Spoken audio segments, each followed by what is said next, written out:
ഇന്നത്തെ നമ്മൾ കണ്ട ഒരു ഹിസ്റ്റോറിക് വിൻ, അതിനുശേഷമുള്ള ഒരു വലിയ സത്യപ്രതിജ്ഞാ ചടങ്ങൊക്കെ, അപ്പോൾ അതൊക്കെ കണ്ടു നിന്ന ആളുകൾക്ക് അറിയാം എത്രത്തോളം പ്രതീക്ഷ ഈ UDF സർക്കാരിൽ ജനങ്ങൾ വെക്കുന്നുണ്ട്. അതിന്റെ ഭാഗമായി നിൽക്കുമ്പോൾ അതിൻ്റെതായ വലിയ ഉത്തരവാദിത്തങ്ങളുണ്ട്. അതിനൊക്കെ എങ്ങനെ നോക്കിക്കാണുന്നു? വളരെ സന്തോഷത്തോടും അഭിമാനത്തോടും കൂടിയിട്ടാണ് അതിനെ നോക്കിക്കാണുന്നത്.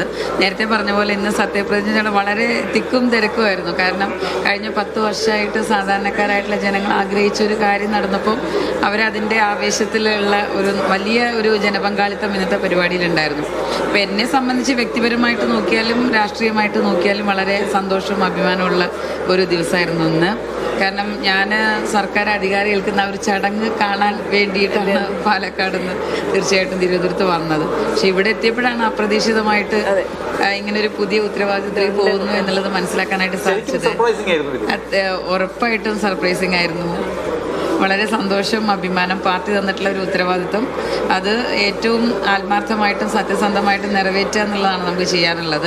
അപ്പം അതിലെനിക്ക് പാർട്ടിയുടെ നേതൃത്വത്തിനോട് വളരെയധികം നന്ദിയും കടപ്പാടും, അതുപോലെ തന്നെ കോങ്ങാടിലൊരു സ്ഥാനാർത്ഥിയായിട്ട് ചെന്ന നിമിഷം മുതൽ എന്നെ 2 കൈയും നീട്ടി സ്വീകരിച്ച കോങ്ങാടിലെ എല്ലാ ജനങ്ങളോടുള്ള നന്ദിയും കടപ്പാടും, അതുപോലെ തന്നെ വിജയത്തിന് വേണ്ടി പ്രാർത്ഥിച്ചവർ, അതുപോലെ കഠിനമായിട്ട് പ്രവർത്തിച്ചവരെല്ലാവരോടും നന്ദി മാത്രമേ ഉള്ളൂ.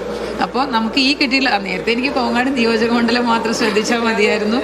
ഇപ്പോൾ കേരളം ഒട്ടാകെ ശ്രദ്ധിക്കാനുള്ള ഒരു അവസരമാണ് തന്നിട്ടുള്ളത്. അപ്പം അത് ഒരു പ്രശ്നങ്ങളും ഇല്ലാതെ നന്നായിട്ട് മുന്നോട്ട് കൊണ്ടുപോകണം എന്നുള്ളതാണ് എൻ്റെ പ്രാർത്ഥന. അതിനു വേണ്ടിയിട്ട് കഠിനമായിട്ട് പരിശ്രമിക്കും. സ്ത്രീകൾ മന്ത്രിമാരൊക്കെ ആയിട്ട് വരും, അവർക്ക് കുറച്ചുകൂടെ സാധാരണക്കാരുടെ അല്ലെങ്കിൽ മനുഷ്യരുടെ വിഷയവുമായി ബന്ധപ്പെട്ട് ഇമോഷണലി ഒക്കെ കണക്ട് ചെയ്യാൻ പറ്റുമെന്ന് പറയുന്നത് എത്രത്തോളം ശരിയാണ്?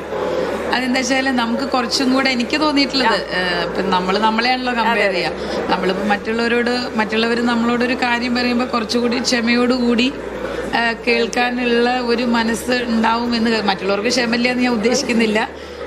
എങ്കിലും ഒരു സ്ത്രീ എന്നുള്ള നിലയിൽ കുറച്ചുകൂടി, പ്രത്യേകിച്ച് സ്ത്രീകളുടെ പെൺകുട്ടികളുടെ അങ്ങനെയൊക്കെയുള്ള വിഷയം കുറച്ചുകൂടി നന്നായിട്ട് കേൾക്കാൻ കഴിയുമെന്ന് വിശ്വസിക്കുന്നു.